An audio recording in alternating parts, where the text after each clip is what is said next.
Welcome back and happy Memorial Day. It was another record-setting day weather-wise for everybody in the heartland. As we look at the radar right now, we do have some showers and storms that have pushed off towards the west, and they are now on the other side of I-35. But those of you in Appanoose County, down toward Putnam County, and up towards Sullivan County did see a little bit of a cooling rain shower here in the last couple of hours or so. This activity is continuing to move off to the other side of Des Moines. If you kind of look right here, you see that green line. That's an outflow boundary, and what that means, it is a cold air rushing out from these thunderstorms right here as they come across Des Moines. You see more thunderstorms develop ahead of them. Unfortunately, we could use the rain, but it does look like all that activity is going to push off towards the west. The severe threat tonight is well off towards our west here in parts of Colorado, up and towards Kansas, Nebraska, and down into northern parts of Texas and Oklahoma. A tornado watch currently situated here into the state of Kansas, and a severe thunderstorm watch everywhere you see in pink. Fortunately, all this activity is rushing up and towards the north and into the northeast, and it will not have any impact on our weather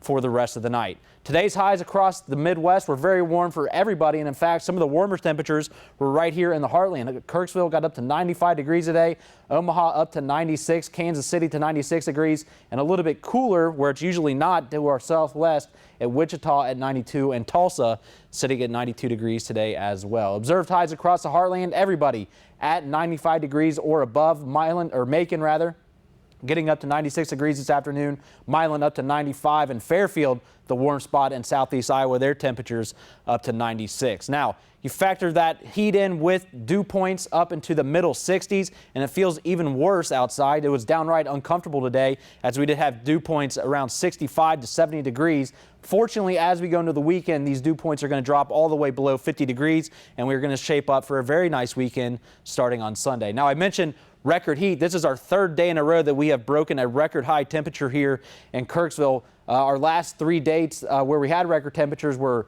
the 26th and 27th of 1926 and May 28th of 1942. Usually when we break records, we only break them by 1 or 2 degrees, but you can see yesterday we absolutely crushed that record of 90 degrees. We got all the way up to 97 yesterday and 96 for today, beating our old record back in 1942 by 4 degrees. So right now in Kirksville, it's sunny outside, temperatures at 87 degrees, winds very calm, making it feel even a little bit more uncomfortable. You don't get that nice refreshing breeze every once in a while, but check out that dew point is already back up to 73. So if we go back to our muggy meter, we are already back into that oppressive heat index values.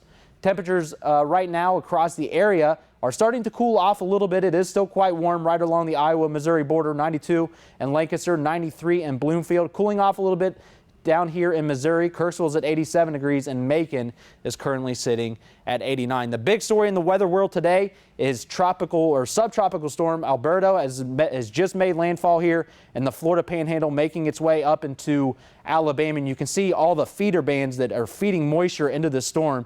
Again, it's not a hurricane, but it does have that shape. You can see that counterclockwise spin here as it has started to make landfall. Winds aren't too terribly dangerous with this. We have about sustained winds of about 45 miles an hour, but there are occasionally gusts up to 70 miles an hour. Looking at the track of this storm, it will continue up through central Alabama, right through the city of Birmingham. It will weaken tonight. It will fall into a tropical depression and then eventually into your common low pressure system. It'll get picked up by the jet stream and moved towards the Great Lakes. So I don't think we'll see any type of rain from this activity. And in fact, I actually think it will hinder our rain chances as we'll get some drier, cooler air filtering in from the north as it funnels into this low pressure center and will really hamper our rain chances for the rest of the week. Here's a look at future track temperatures tomorrow into the 80s and eventually back up into the 90s. Very similar to what we saw today. Not quite as hot, but we're going to see those routine showers and thunderstorms in the afternoon hours, let's say between 2 and 7 o'clock. As we go into Wednesday, another similar day outside.